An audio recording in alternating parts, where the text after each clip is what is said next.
18h, l'heure de votre dernier rendez-vous avec l'actualité de la semaine. Soyez les bienvenus dans cette édition du vendredi 10 novembre. La Roche-sur-Yon accueillera la flamme paralympique. Annonce faite ce vendredi, c'est donc une journée exceptionnelle de fête qui s'annonce pour le 25 août 2024. Sous le coup d'une procédure d'expulsion, des collectifs se mobilisent pour aider une famille géorgienne à rester en France.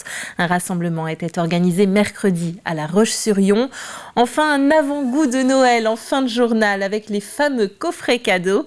Dans cette boutique, ils sont confectionnés avec des produits 100% vendéens. Maître Coq abandonne la Transat Jacques Vabre en pit-stop à Vigo pour réparer les dommages causés par les intempéries de ces derniers jours. Yannick Bestaven et Julien Pulvé, ainsi que leur équipe technique, ont constaté des dégâts plus importants que ceux diagnostiqués au large. Outre la voile déchirée, une des cloisons structurelles dans la soute avant a cassé à la suite des vitesses élevées et des chocs répétés après le passage de Ouessant. Le duo a navigué dans une mer de 4 à 5 mètres. Alors certes, ils sont déçus, mais ils disent préférer soigner le bateau pour être dans les meilleures conditions pour le Vendée Globe 2024. Le Vendée Globe qui démarre dans un an, jour pour jour. Le compteur est lancé avant cette 10e édition. TV Vendée vous proposez donc une journée spécialement consacrée au Tour avec différents programmes. Le documentaire retraçant l'édition 2020 est notamment diffusé sur notre chaîne à 22h50. 40 skippers devraient prendre le départ de ce Tour du Monde, chapeauté par le nouveau directeur de course Hubert Lemonnier, extrait d'un entretien réalisé par Alexandre Le Naour. C'est un espèce de chef d'orchestre muet qui intervient si on le sollicite. Et le rôle, c'est vraiment de s'assurer que tout fonctionne bien, que tous les petits grains de sable ont été ôtés, que ceux qui s'y glissent au dernier moment, on a préparé de quoi leur empêcher de venir se glisser dans l'engrenage. Donc c'est un peu ce rôle-là. Et en même temps, c'est d'être juste impartial sur l'écriture des règles pour pouvoir bien les appliquer et les défendre si jamais il y avait besoin. Donc il y a un travail d'arbitrage également. Et puis il y a un gros aspect humain qui consiste à être proche des acteurs, parce que c'est pas qu'une course, c'est aussi une aventure. Et puis donc, le replay est à découvrir sur notre site internet tvvendée.fr. La flamme paralympique sera donc à La Roche-sur-Yon. Elles seront 12 villes en France dans lesquelles elle s'illuminera en simultané pour gagner ensuite chacune une direction de l'Hexagone avant de converger vers la capitale et de se réunir. C'est avec une grande fierté que La Roche-sur-Yon annonce qu'elle sera donc une de ces villes à participer au relais.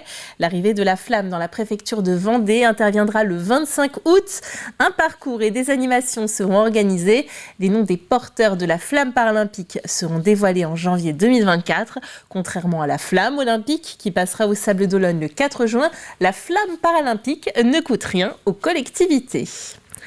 Le 6e forum de l'économie sociale et solidaire en Vendée, c'était ce jeudi. Une journée pour que les professionnels se rencontrent et échangent autour de cette économie bien plus présente dans notre quotidien qu'on ne le croit. Et cette année, l'action se déroulait en partenariat avec le pays de Mortagne sur un thème tout trouvé, la transition écologique. L'ESS, elle est assez pionnière sur plusieurs sujets dans la transition écologique et notamment on peut le voir sur l'économie circulaire, sur tout ce qui est recyclerie, réemploi, etc. Et justement, on va le voir ce matin sur la table ronde autour de la toile vertueuse qui est une coopération à l'échelle régionale de récupération de tissus qui ne servent plus en fait dans les industries, etc. et qui sont revendus justement dans des points de vente des structures de l'ESS comme des recycleries, la matériothèque à la Gaubretière par exemple. Et on parle à présent d'un autre salon qui se déroulait ce jeudi, mais cette fois-ci du côté de Montournai, après 2 éditions à Pouzauges. Il s'agit du salon Effervescence, organisé par la CPME Vendée. Ce salon veut permettre aux industriels du département et aux sociétés de services de se rencontrer et favoriser les échanges commerciaux entre entreprises géographiquement proches. Une sorte, là aussi, d'économie circulaire. À une époque où on fait attention à l'empreinte carbone, où on est dans les démarches RSE, essayer de faire travailler des compétences de proximité, c'est vraiment l'ADN du salon Effervescence. Et je suppose que si je vois qu'il y a des exposants qui sont là depuis le départ, s'ils sont présents, c'est que derrière, ils trouvent des intérêts à venir converser avec les autres chefs d'entreprise.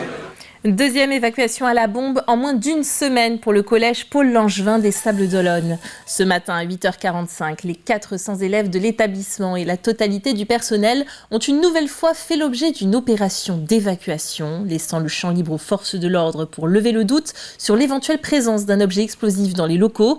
Chacun a pu réintégrer l'établissement moins d'une heure après l'alerte. Comme pour ce mardi, c'était un nouveau mail malveillant qui est à l'origine de cette évacuation. Au Sables-d'Olonne, toujours, le centre hospitalier Côte de Lumière annonce une nouvelle fermeture temporaire de son service d'urgence en raison d'une défection de médecins remplaçants.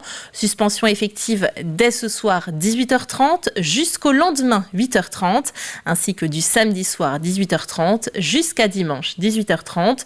Pendant la nuit, une équipe paramédicale d'urgence sera présente et pourra intervenir sur déclenchement de la régulation du SAMU. La mission locale et le planning familial s'associent pour sensibiliser les jeunes. Depuis plusieurs années, les ateliers Respecte et vous sensibilisent sur des thèmes variés en partenariat avec différentes associations, comme par exemple SOS Femmes ou le Centre LGBT de Vendée. Cette fois-ci, c'est le planning familial qui a été retenu pour aborder la question de la précarité menstruelle. Un espace pour aborder ce sujet sans aucun tabou.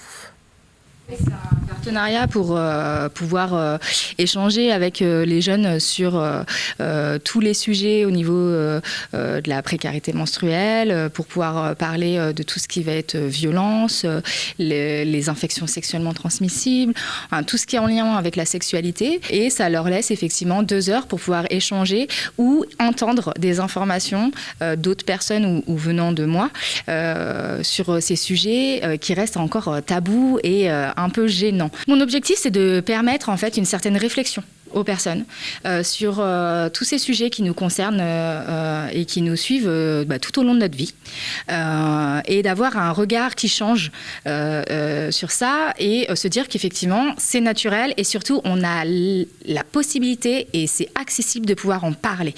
S'ils ne sont pas à l'aise avec la famille, avec les amis, c'est de venir nous voir, nous, en tant que professionnels, pour pouvoir échanger sur ces sujets et ne pas aller automatiquement chercher l'information sur des fois Internet, des réseaux sociaux qui ne vont pas être les bonnes informations ou qui vont amener des angoisses.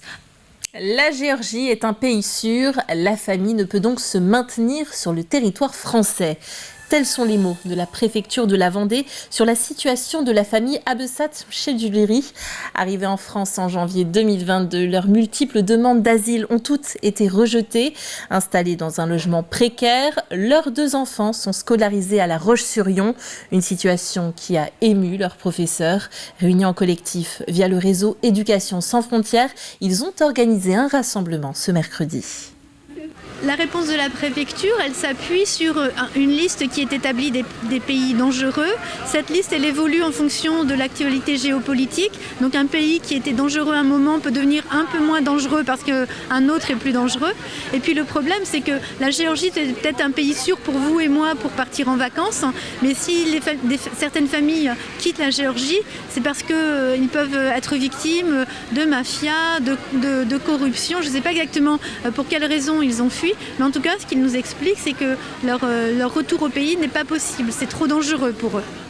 On termine ce journal avec un petit peu de légèreté. Les coffrets cadeaux de Noël, un grand classique idéal pour les entreprises. S'ils se ressemblent tous un peu, il existe des façons de se démarquer en choisissant des produits locaux. Par exemple, chez Dom, une boutique du centre-ville de La Roche-sur-Yon, on propose des coffrets 100% vendéens, de la classique Mojette au canard, en passant par les cosmétiques. L'heure est à la confection. Noël est déjà dans l'air avec Colline Davy. Dans cette petite épicerie fine, c'est déjà Noël. Ce gérant propose aux entreprises vendéennes des coffrets cadeaux 100% locaux pour leurs salariés. Une nouvelle tendance qui séduit quelle que soit la taille. C'est des très grosses entreprises, c'est tout genre d'entreprises.